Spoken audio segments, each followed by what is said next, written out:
Hi, good morning and welcome to Field Trip Fridays with the Keys History and Discovery Center. I am Brad Bertelli, the curator at the museum, and today we're out in downtown historic Islamorada on Upper Matecumbe Key, and we're going to talk a little bit about the building behind me, which I talk a lot about in several of our presentations about the Butters family, about the Hotel Matecumbe, about key lime pie. And the building behind me, formerly Reefer's Gastropub, most formerly anyways, it's been a lot of things, was the original site of what was the Russell Arms Hotel, built in the mid-1920s. In 1927, the hotel was advertising hotel rooms for $5.50 a night. The prices have gone up just a little bit in the time since then.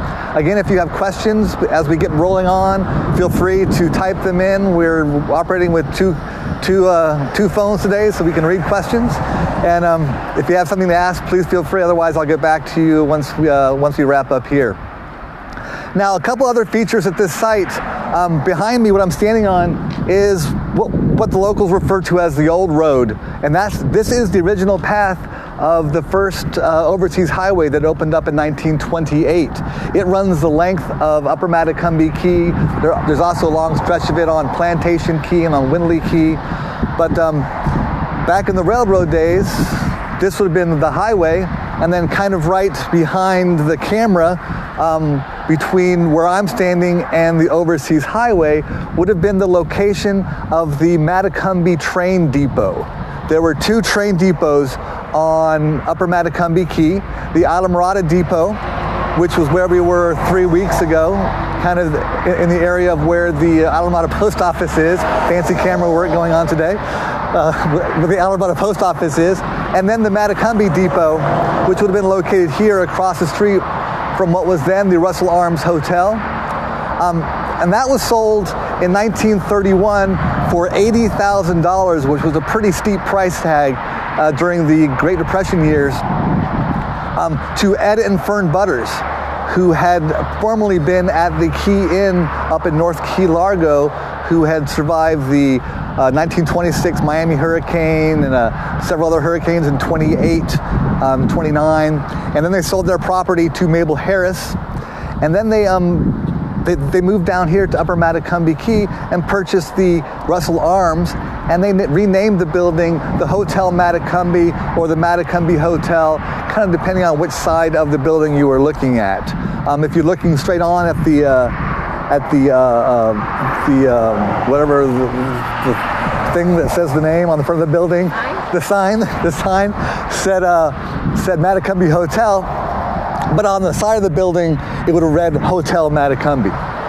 Now, that building was destroyed in the 1935 Labor Day hurricane. Ed and Fern and her family survived the storm in the back of the building in a tourist bus.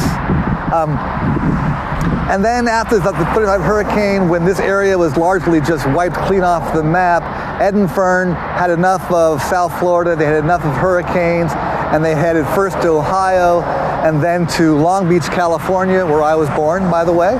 And they stayed there for several years and then moved back to the Florida Keys and Upper Matecumbe Key in the mid-1940s. Now, about 1945, 46, Ed built the second version of their hotel here on this Upper Matecumbe Key. Is that a question? Okay. So Brad, Jim would like to know, is Islamorada a part of Matecumbe? Yes. Now, the original town site of Islamorada was a 15-acre section of town that was, the town site was developed in 1906, and that was 15 acres on the island of Upper Matecumbe Key. In 1997, the village of Islamorada was incorporated. The village of Islamorada was incorporated, and today Islamorada includes Lower Matecumbe, Upper Matecumbe, Windley Key, and Plantation Key. So it's a village of islands. So the answer to your question is, in both incarnations of Islamorada, yes. Upper Matecumbe specifically has always been a part of Islamorada. Lower Matecumbe only after 1997 when the village incorporated this area. Now in 1945, 1946, Ed and Fern Butters moved back from California, came back to the Keys. They still own this property, and Ed built the Fern Inn, which is the building that stands behind me. It's been changed a little bit over the years. It's been a barbecue restaurant. It's been a Mexican restaurant. It's been a lot of different things. There's been some additions to the building. Kind of the arched windows behind me, that was formerly more of a patio that was, so the building was extended. Inside is still that wonderful Miami-Dade hardwood, Miami-Dade pine, which is beautiful wood, and it still very much looks like a 1940s building on the interior. On the outside, not so much.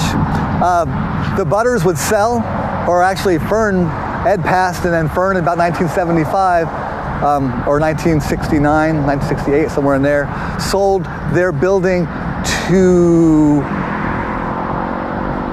Manny and Isa, and this became Manny and Isa's restaurant, where Ted Williams would love to come and have a Cuban sandwich and a cold beer after a day of fishing.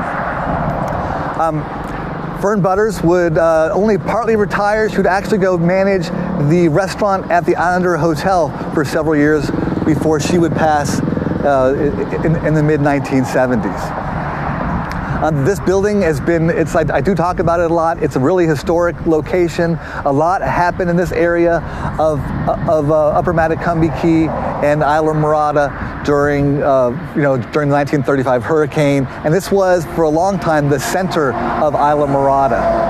And this is considered historic downtown Islamorada. We have the Green Turtle at just down the road at one end, and the Hurricane Monument a half mile down the road at the other end. And kind of between those two was the original community of Matecumbe. The community of Islamorada originally was a mile or two down the road, and this community, which was the original Upper Keys community, was known as Matecumbe. And so we've talked about this a lot. I thought it'd be important to come here and show the building, so when people are driving up and down the highway, they can look over and see the building and kind of get a better sense of where some of these structures were historically. Again, this was the site in 1935 of the Hotel Matecumbe. It was destroyed in the storm, rebuilt in the mid-1940s, and this became where Fern Butters was serving her, at this point, world-famous key lime pie. At one point, she baked a nice pie and gave it to Ed, and Ed drove it down to Key West and hand-delivered it to Harry and Bess Truman down in Key West. And they wrote a nice little note back saying how much they appreciate this Florida delicacy. And if we have any more questions coming in? All right. So next week's going to be a little bit different for our virtual tours. I'll be back on Tuesday morning at 10 o'clock exploring more aspects of the museum. And then on Wednesday, we're going to have a Cocktails with the Curator, which from 5 to 6, where you can sign up for the webinar and you can ask any questions you may have about the history of the area or about the museum or anything else you want to ask. I'd be happy to answer. And then on Friday, we'll be back for another edition of Field Trip Fridays at an undisclosed location that we'll figure out probably on Thursday. And what's the reason we have no virtual visit on Thursday? And we have no virtual visit on Thursday because the museum is opening back up as of Wednesday through Sunday from 10 to 5, normal museum hours.